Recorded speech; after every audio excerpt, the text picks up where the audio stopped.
हम कहते हैं कि धीरज का मतलब है दृढ़ता, मगर इसका हम अगर और अच्छे से मतलब समझेंगे तो वो है कि आप दृढ़ बने रहो, मगर किस में, किस समय में, परीक्षाओं में। ठीक है, जो समय कैसा है, देखो अच्छे समय में दृढ़ता बनाए रखना कोई मुश्किल बात नहीं है। ठीक है, अच्छा समय चल रहा है, एवरीथिंग इज गोइंग वेल, तो उसमें कोई दृढ़ता का, आपकी मजबूती का टेस्ट नहीं होगा। मगर असली मजबूती का टेस्ट कब होगा आपका, जब आप कठिन समय से गुजर रहे हो। और पतरस कहता है कि असली दृढ़ता का जो टेस्ट है वो आपका कब होगा, जब आप परीक्षाओं से गुजर रहे हो। ठीक है, और उसका मतलब क्या है, वो कहना चाहता है कि जब आप परीक्षाओं से गुजर रहे हो तो उसमें बने रहो। उसका असली मतलब है कि उसके अंदर बने रहना है आपको। परमेश्वर चाहता है कि आप उसके अंदर बने रहो, उस परेशानी में दृढ़ता के साथ अंदर बने रहो। ठीक है, अब कुछ लोग कहेंगे परमेश्वर ऐसा क्यों चाहता है कि भाई हम परेशानी में बने रहे, है ना। सवाल ऐसा भी उठता है कि परमेश्वर क्यों चाहता है कि हम परेशानी में बने रहें। पौलुस कहता है कि सोना की प्योरिफिकेशन, जब सोना ताया जाता है ना, जब सोने को भट्टी में जलाया जाता है तो वो क्या बन के निकलता है, शुद्धता के एक लेवल तक पहुंच सकता है। जब तक सोने को ताया नहीं जाएगा तो वो शुद्धता के लेवल तक नहीं पहुंच सकता है।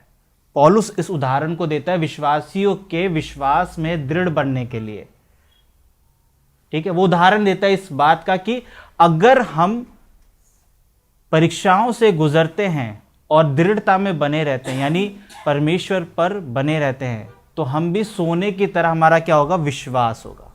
तो परमेश्वर ये चाहता है, और पौलुस भी और पतरस भी यहां पे ये बताना चाहता है कि जो बने रहने का मतलब है कि आपका विश्वास, हम विश्वासियों का विश्वास जब हम परीक्षाओं में पढ़ेंगे तो वो विश्वास सोने की तरह प्योर होगा, शुद्ध होगा। वो झूठी बातों से, इधर उधर की बातों से भटकाया नहीं जाएगा। आपका विश्वास मजबूत होगा जब आप परीक्षाओं में होंगे। और परीक्षाओं के समय पे अक्सर विश्वास कमजोर होने के कारण बहुत सारे विश्वासी क्या होते हैं, गिराए जाते हैं। इसलिए पतरस यहां पे लिखता है कि बने रहो, दृढ़ता में क्या रहो, बने रहो। जंगल की मशरूम होती है जो, ठीक है, जंगलों में मशरूम पाई जाती है जो एक रात में उगती है। ठीक है, एक रात में, बट वो जहरीली भी होती है। ठीक है, वो क्या होती है, वो जहरीली होती है। मगर जो फल लाने वाला वृक्ष होता है वो एक रात में नहीं उगता है, वो एक रात में नहीं उगता है। तो जो दृढ़ता है, वो दृढ़ता का जो बीज है, जब तक कोई बीज जमीन के अंदर नहीं जाएगा, और वो क्या नहीं, जमीन के अंदर जाके क्या फेस करता है, वो मरता है, वो दबाव महसूस करता है, वो पूरा अंदर गल जाता है और फिर वो फूटता है ना। तो जब तक दृढ़ता का मतलब वही कि अंडर आप बने रहो उसमें, और जब आप बने रहते हैं तो आप एक वृक्ष के समान बढ़ते हैं विश्वास में।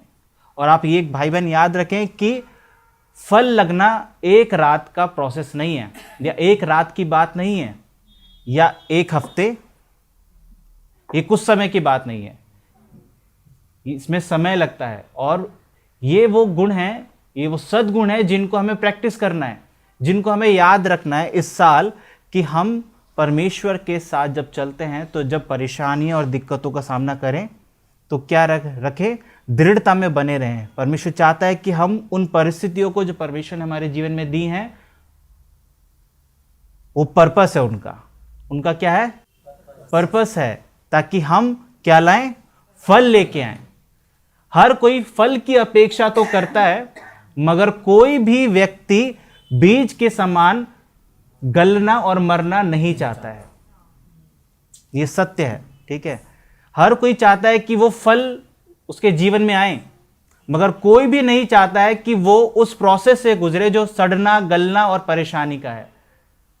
ठीक है, ये अनएक्सपेक्टेड है, अनचाहा है कि आप सिर्फ फल की अपेक्षा करें और उसके पहले प्रोसेस, जो मेन प्रोसेस है, उसको आप काट दें।